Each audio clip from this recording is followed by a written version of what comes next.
Hello दोस्तों, welcome to back to my channel and new video.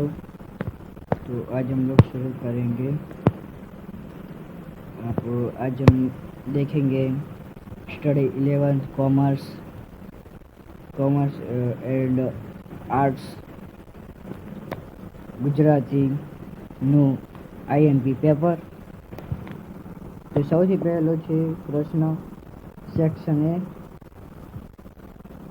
કે દરેકના એક ગુણ। તો આમાં પહેલો જ પ્રશ્ન પૂછ્યો છે કે સી મને ઘર કાવ્યનો સાહિત્ય પ્રકાર જણાવો। તો સોનેટ।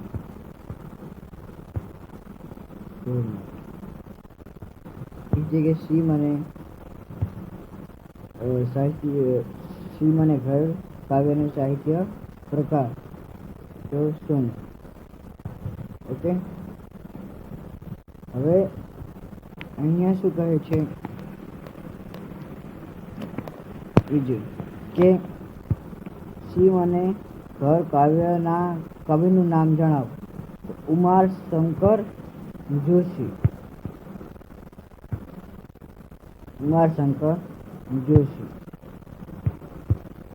જે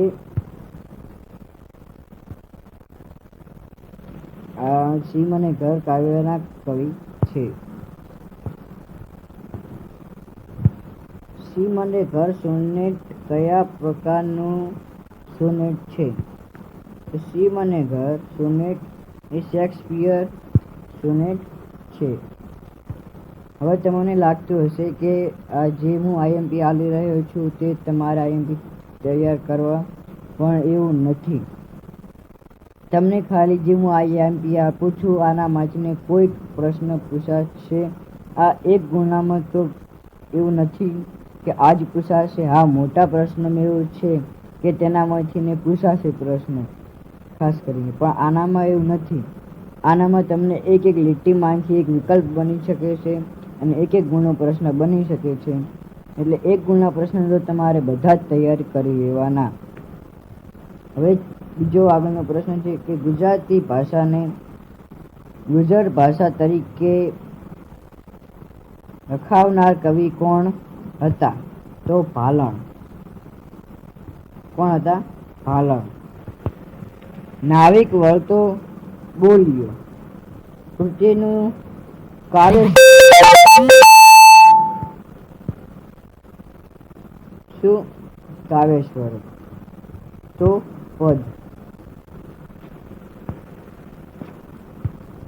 એમ ઉગાર્ય ચંદ્રહાસ કાવ્ય સ્વરૂપ ખાલી જગ્યા છે પદ, ગરબી, વ્યાખ્યાખંડ કે કોફી? તો આવશે આખ્યાન ખંડ કડવું।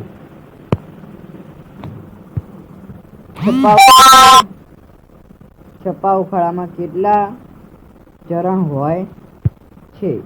તો 6। વનમાં ચાંદળિયો ઉગ્યો રે કાવ્યનો સાહિત્ય પ્રકાર? તો લોકગીત।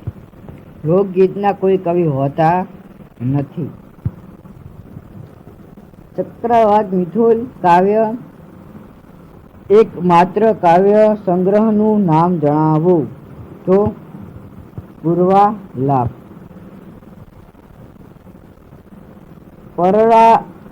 પરાજયની જીતનું કાવ્ય સ્વરૂપ જણાવો।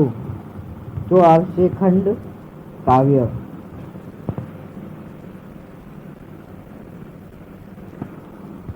હવે વિકલ્પ। સમ્રાટ કોને લઈને કલિંગમાં જોવા નીકળ્યો? રાજકુમારને? ના આવે। સેનાપતિને? ના। રાણીને? ના। તો એક વધ્યું ડી મસાલચીને। શું આવશે જવાબ? મસાલચીને। કેવી જીતને સમ્રાટ જીત ગણતો નથી? તો અહીંયા 4 વિકલ્પ આપેલા છે, તેનામાંથી સાચો વિકલ્પ ડી તો સાચો વિકલ્પ ડી. શું છે આપણો સાચો વિકલ્પ? જે જીતથી મનુષ્યના હૃદય ન જીતી શકાય તે. લડાઈ પરથી કોણ તાંડવ કરે છે? તો મૃત્યુ.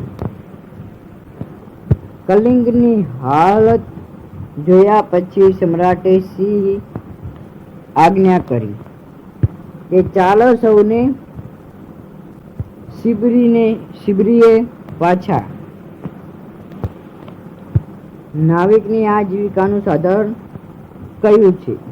તો આ તમારે ખાસ જોવાનું. ગંગા એક નદી છે, તે સાધન હોઈ શકતું નથી. અહલ્યા તે એક સ્ત્રી છે.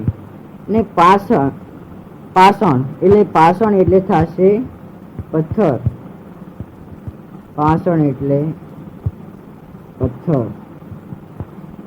રેડી? એ પથ્થર એક સાધન છે નહીં. નાવ એટલે થશે ઓડી. તો ઓડી એક સાધન છે. તો આપણો જવાબ ડી આવશે. ડી એટલે કે નાવ, ઓડી. નાવિક પોતાની નાવમાં કોને બેસાડવાની ના પાડે છે? લક્ષ્મણને પણ હા પાડી હતી, તો તે જવાબ નથી. ભરત તેમને તે પણ નતા. સીતા માતા તે પણ નહીં. રામ ભગવાનને ના પાડી હતી, તો શું આવશે? રામને. જો હોડી જીવિત સ્ત્રી બની જશે તો નાવિકને શો ડર લાગે છે? શું તે બે સ્ત્રીનું ભરણ પોષણ શી રીતે કરશે? શું આવે છે ડર? કે તે બે સ્ત્રીનું ભરણ પોષણ કેવી રીતના કરશે? ઋષિ વિશ્વામિત્ર શું માર્ગ કાઢ્યો કે તેઓ નાવિકને રામના પગ ધોવાનું કહે છે? નાવિકની મૂંઝવણ દૂર કરવા કોણ માર્ગ કાઢે છે? તો ઋષિ વિશ્વામિત્ર, જે આપણે ઉપર જોયું. ઓકે, તો તમને આ એકબીજામાં જવાબ મળી ગયો છે. કવિ વિષ્યાના મુખને કોની સાથે સરખાવે છે? તો ચંદ્ર. નાવિકો પોતાના પતિ પાસે શું મંગાવે છે? તો અરીસો. ચક્રવાક યુગલ ક્યારે સુખની ક્ષણો માણી શકે છે? तो दिवस दरमियान। हेलो दोस्तों, अगर आपको इसके आगे का जो ये है वो आपको चाहिए तो इसके बाद का वीडियो आप देख सकते हैं। हेलो दोस्तों, मेरा वीडियो पसंद आया तो लाइक कीजिए, शेयर कीजिए, सब्सक्राइब कीजिए। Bye bye.